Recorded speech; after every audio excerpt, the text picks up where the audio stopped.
This is Vince Miller. Thanks so much for joining me for these devotionals. Today we're in the book of Acts, chapter 27, nearing the end of our journey through the book of Acts. I'm going to read verses 1 through 2. It reads, "And when it was decided that we should set sail for Italy, finally going to Rome, they delivered Paul and some of the other prisoners to a centurion of the Augustan Cohort named Julius, and embarking on a ship of the Adramyttium, which was about to set sail to the ports along the coast of Asia, we put to sea, accompanied by Aristarchus, a Macedonian from Thessalonica." So today, I'm going to give you a quick overview of Paul's journey to Rome. So if you're watching the video today, you're going to see a map, and it's going to guide you through a few of the stops on this trip. We begin in Caesarea, where Paul has been in prison for the last couple of years. Governor Festus and King Agrippa sent him on to Italy. Paul boards his first of 3 ships here in this very, very long journey. But with him are 2 friends.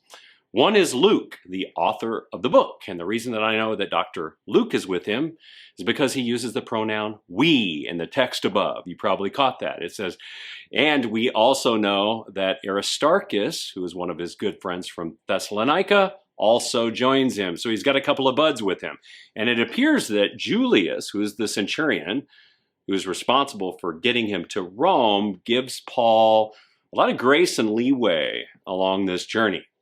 But the first stop is a town named Sidon, and here Paul leaves the ship with his buds for a short reprieve, probably while the crew offloads some cargo. Then they set sail next to Myra, and Paul explains that here the winds were against them for most of this very short trip. In fact, that's going to be problematic for this entire journey.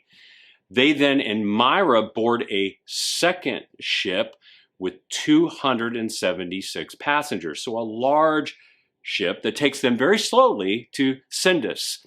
Next, because of the north wind, they head south to the island of Crete and land at Salmone. And they make a short stop and try navigating south around Crete, but do not make much progress and end up stopping again at Fair Havens. Now, right here in Fair Havens, there sounds like there's a little bit of a debate of some kind or an argument.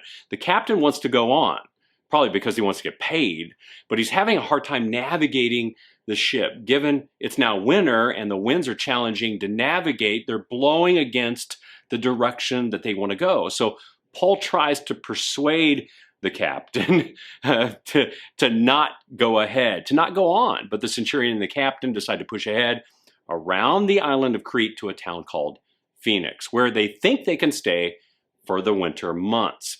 So they take off and they catch a surprising south wind, which is very unusual and good for them.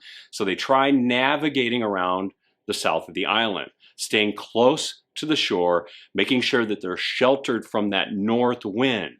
But then all of a sudden, there's a strong north wind that strikes and it carries them out to sea. Now they're pulled out to sea and have no choice but to let the wind take them.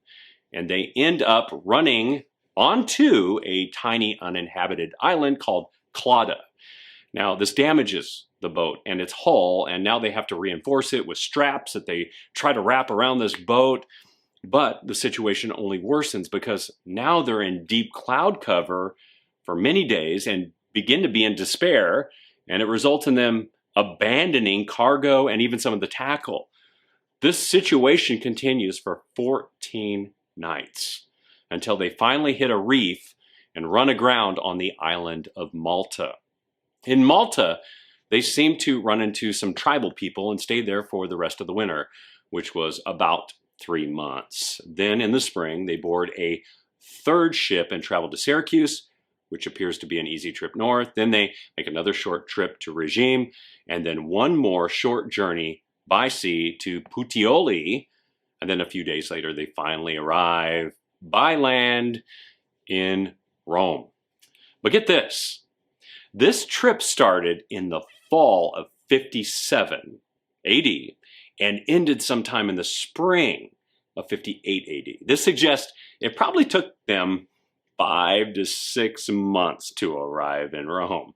Maybe closer to 6 months, actually. But Paul took this trip, get this, when he was 54 years old.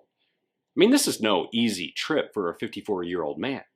But as we have learned in Acts, Paul was always willing to do hard things to accomplish God's mission. In fact, he understood that challenges produced great character and some amazing stories along the way. Even though you're going to notice he's not going to ever take another trip after this one, and I don't blame him. But you have to notice this. Did you know that the same trip today from Tel Aviv to Rome only takes 3 hours and 40 minutes by air? Not 6 months. And guess how much it costs? It's $39 for a round trip ticket.